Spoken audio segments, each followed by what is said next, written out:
Existem conceitos que a gente nunca ouviu falar, mas eles estão embrenhados na nossa existência de um modo que quando alguém os sintetiza, a gente entende imediatamente. E existem conceitos que a gente nunca ouviu falar e que também não estão embrenhados na nossa vida, mas que são tão claros, tão precisos, que quando a gente toma contato, a gente entende rapidamente.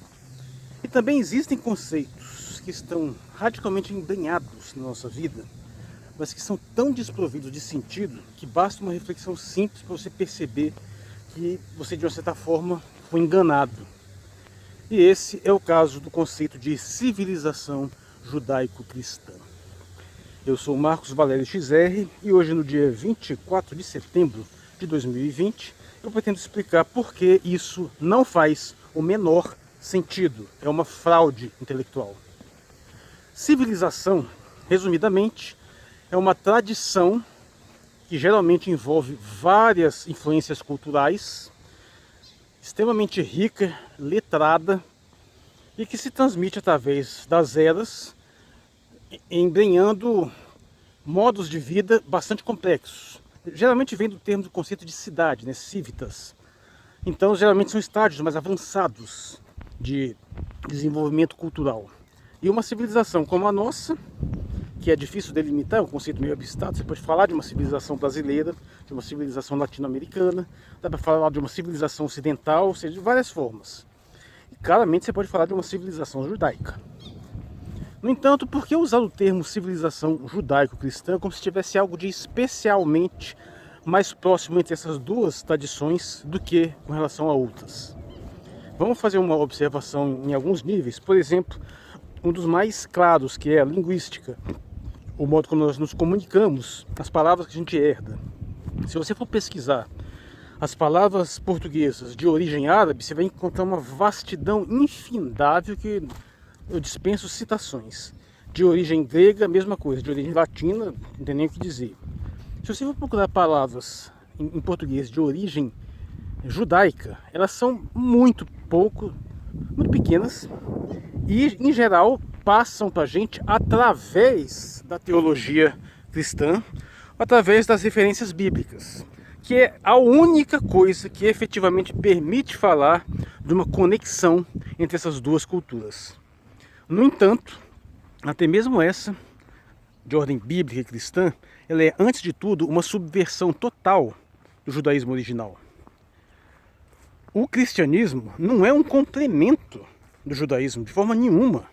Existe uma doutrina teológica chamada supersessionismo, que é exatamente a ideia de que a modalidade de aliança entre Deus e o povo judaico foi substituído na doutrina cristã por uma abertura para toda a humanidade. E que toda aquela estrutura de pensamento fica simplesmente obsoleta, fica relegada a um passado. O cristianismo é uma revolução dentro do judaísmo. Uma seita do judaísmo, claro, uma heresia do judaísmo, e que assume uma característica completamente outra, de modo de alterar tão radicalmente a estrutura de pensamento que, evidentemente, os judeus não o aceitam. Na verdade, se nós pegarmos as três religiões abraâmicas, né, nós vamos notar que islamismo e judaísmo têm mais coisas entre si do que islamismo e cristianismo, que tem algumas coisas, e a que menos tem coisa entre si é judaísmo e cristianismo. Primeiro porque basta você observar hábitos que os muçulmanos e os judeus têm em comum, como por exemplo, não consumir carne de porco. Você consegue ver alguma coisa parecida com isso aqui no Brasil? Ou você ter uma teologia necessariamente monoteísta, ao invés do trinitarismo cristão, que é considerado uma forma de politeísmo pelas outras teologias. Você tem uma noção de sociedade muito diferente, onde você permite, por exemplo, tanto no Islã quanto no judaísmo, algumas modalidades de poligamia totalmente proibidas no cristianismo. Você tem uma noção de jihad, tanto no judaísmo quanto no cristianismo, totalmente ausente no cristianismo. Pelo menos no sentido teológico, claro. Você tem, claro, a nível político você distorce, corrompe tudo. Mas teologicamente você não tem. e uma série de outros hábitos. Claro que nós temos também algo em comum a mais com o Islã, a começar pelo reconhecimento da figura de Cristo, que o Islã reconhece Cristo como um profeta. O judaísmo, Cristo é um farsante, é um golpista. Ele não tem nenhuma dignidade.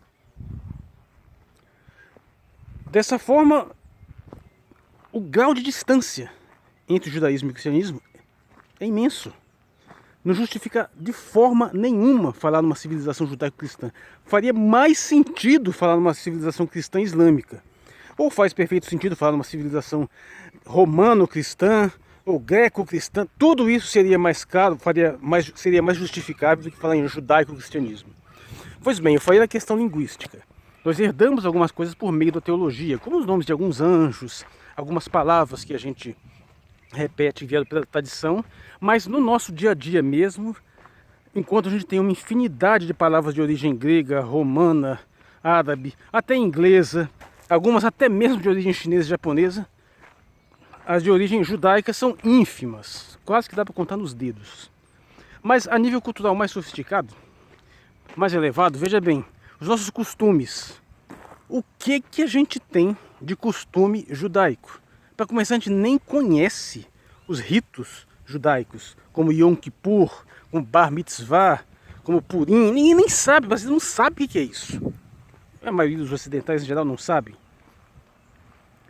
Eles vivem num tempo literalmente diferente, com um calendário que já passa de quase 6.000 anos, com uma nomeação completamente distinta, não trabalhando no sábado. Mas o que tem a ver isso com a gente, apesar de os adventistas do sétimo dia, que não dão nem 0,5% da população, mas é uma coisa completamente estranha a nossa mentalidade, essa ideia de não trabalhar no sábado.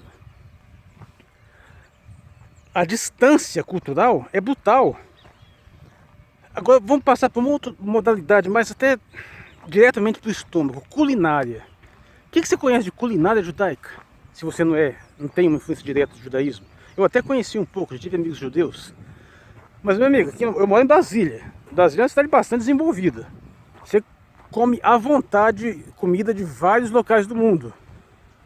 Especialmente comida árabe, tem muito.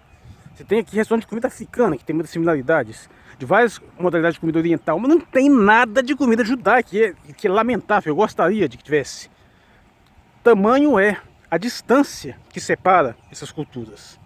A gente praticamente não tem nenhuma influência linguística, não tem nenhuma influência em termos de ritos, de costumes, de hábitos, a não ser alguns que passaram de uma forma assim meio inconsciente, que tem até hoje algumas crendices que tem sim uma correlação, assim como tem de várias outras culturas, de várias outras tradições. Não tem nada de especialmente mais notável do judaísmo. A gente não tem hábitos alimentares, e quando a gente vai para aquilo que tem de mais próximo, que são as correlações religiosas, as coisas que nós herdamos do judaísmo pelo cristianismo, elas são completamente ressignificadas ao ponto do total irreconhecimento pelos próprios judeus. E olha que em português a gente ainda tem pelo menos algumas similaridades, né? Por exemplo, a palavra sábado, que tem relação com sabá. Quando você vai para inglês, nem isso tem, é Saturday, é mais pagão ainda. Então, veja só, existe uma autêntica fraude intelectual em desenvolver esse conceito. E essa noção de civilização judaico-cristã, ou até mesmo de um pensamento judaico-cristão, que é uma aberração teológica, porque a teologia cristã necessariamente é uma subversão praticamente total do judaísmo, ela começa a ser popularizada depois da Segunda Guerra Mundial por motivos óbvios. Após a tragédia do Holocausto, uma série de iniciativas passaram a surgir na tentativa de remediar o histórico de perseguições contra judeus. E ninguém perseguiu mais judeu do que cristão.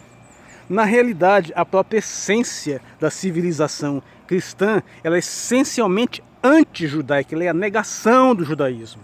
E ela se desenvolve exatamente por meio dessa oposição, não à toa a sistemática perseguição ao longo de todo esse tempo, todos esses conflitos que foram desenvolvidos.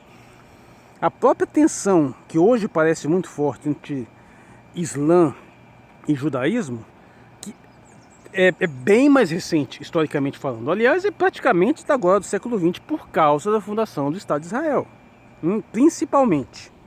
mas historicamente os cristãos são os maiores algozes dos judeus. E a própria definição da tradição cristã é em oposição ao judaísmo. Não faz nenhum sentido falar em civilização, nem mesmo em cultura judaico-cristã, até por um fator claríssimo e primordial, que é o fato de que o que mais caracteriza a cultura e a tradição judaica é exatamente a sua conservação, o seu fechamento. Mesmo quando eles habitam dentro de outras culturas, eles mantêm uma integridade cultural. Eles evitam se misturar exatamente para preservar sua doutrina. E não é à toa que, apesar de serem numericamente poucos, a gente tem o que aí 20 a 30 milhões de judeus no mundo inteiro, no máximo. Apesar de serem poucos, eles mantêm coesa uma tradição de mais de 5.000 anos. Isso é completamente incomparável com uma tradição cristã que evidentemente tem 2.000 anos e com um contingente populacional de quase 2 bilhões de habitantes. Fica relativamente mais fácil manter alguma coisa de uma tradição com uma população tão grande. Então, como se poderia falar num amálgama entre o judaísmo e qualquer outra cultura, se a principal característica deles é justamente essa autopreservação e esse certo isolacionismo para manter suas características originárias, evitando se misturar? Não faz nenhum sentido. Mas a partir do momento que começou-se a falar isso passou a ter uma certa utilidade política, especialmente no sentido da defesa sionista do Estado de Israel. O que eles nos levam a um outro tema. Eu tenho um vídeo específico sobre sionismo que eu vou linkar, está relacionado aqui. Mas o que acontece é que nós temos hoje claramente essa noção de judaico-cristianismo tem sido propagada pelos neopentecostais, em especial aqui no Brasil, por esses bispos, entre aspas, bilionários aí que, como sabemos muito bem, são vendilhões do tempo, né? São pessoas que, na absoluta antítese da tradição cristã, corromperam o cristianismo, transformando numa religião de, entre aspas, prosperidade voltada a bens materiais, sem qualquer preocupação com elementos primordiais da doutrina cristã, ao ponto de apoiar uma vertente religiosa que nega a própria figura de Cristo. E ainda se dizem cristãos. E assim eles apoiam a formação do Estado de Israel, eles são sionistas, é o sionismo cristão, essa aberração completa, que nunca custa lembrar, é também uma corrupção da própria essência do judaísmo, uma vez que nega o fato de que Deus teria proibido, de acordo com essa visão, os judeus de voltarem para sua terra até a chegada do novo Messias. Teologicamente, judeus ainda estão esperando o Messias. Eles estão tecnicamente proibidos de voltarem a Israel enquanto não chegar esse determinado momento. E por isso o sionismo é uma violação da essência do judaísmo, rejeitado pelos próprios judeus ortodoxos. Mas isso aí é um tema que eu já desenvolvi anteriormente, pretendo falar mais um pouco sobre isso. O que eu quero colocar aqui é que não faz o menor sentido falar em judaico-cristianismo. Não existe civilização judaico-cristã. Aliás, não existe civilização judaico qualquer outra coisa. Não existe civilização judaica. E nós podemos falar numa civilização ocidental a grosso modo, podemos falar numa civilização latino-americana, podemos falar numa civilização greco-romana, até numa civilização romano-cristã, e uma série de coisas, mas não dá para falar em civilização judaico-cristã. Isso é uma fraude. E pense muito bem a quem serve e qual o propósito de utilizar esse conceito, que inclusive serve a propósitos econômicos nefastos. Eu sou o Marcos Valério XR, hoje é o dia 24 de setembro de 2020, obrigado por sua atenção.